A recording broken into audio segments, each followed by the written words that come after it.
చెప్తాడేమో.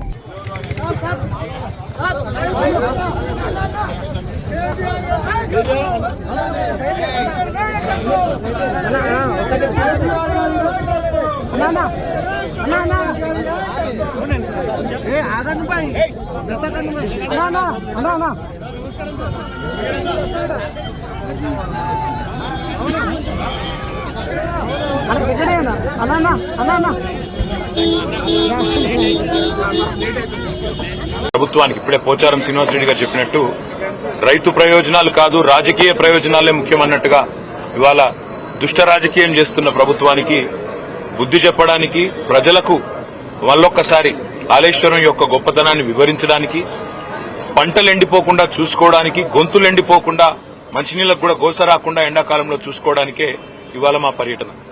మేడిగడ్డ అనేది ఇప్పుడే పోచారం గారు చాలా స్పష్టంగా చెప్పారు. కాళేశ్వరం ప్రాజెక్టులో 3 బరాజులు, 15 రిజర్వాయర్లు, 21 పంపింగ్ స్టేషన్లు, దాదాపు 1500-1600 కిలోమీటర్ల ప్రవాహ కాలువలు, 270 కిలోమీటర్ల సొరంగ మార్గం, ఇదంతా కలిపితే కాళేశ్వరం. ఇవాళ మా ప్రయాణం మొట్టమొదటిగా ఈరోజు మేడిగడ్డ, తర్వాత అన్నారం పోతా ఉన్నాం. తదనంతరం రాబోయే రోజుల్లో అన్ని రిజర్వాయర్లు కూడా సందర్శిస్తాము, అన్ని చోట్లకు కూడా పోతాము. ఇది మొదటిది మాత్రమే, ఇవాళ పర్యటన మొదటి భాగం మాత్రమే. ప్రభుత్వం తన బాధ్యత మర్చిపోయింది.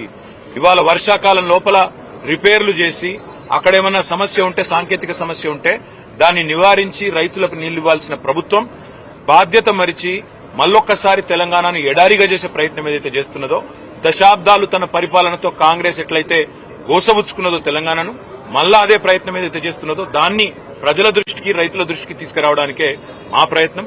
మేము ప్రభుత్వాన్ని ఇప్పుడే పోచారం గారు డిమాండ్ చేసినట్టుగా అడిగేది ఒకటి, మీకున్న అభ్యంతరం ఏంది రిపేర్ చేయడానికి? బాధ్యుల మీద చర్యలు తీసుకోండి, మేము కాదనట్లేదు. తప్పు జరిగితే బాధ్యుల మీద చర్యలు తీసుకోండి, ఏ రకమైన ఎంక్వైరీలు వేస్తారో వేసుకోండి, కానీ మా మీద కోపం రైతుల మీద తీర్చుకోకండి.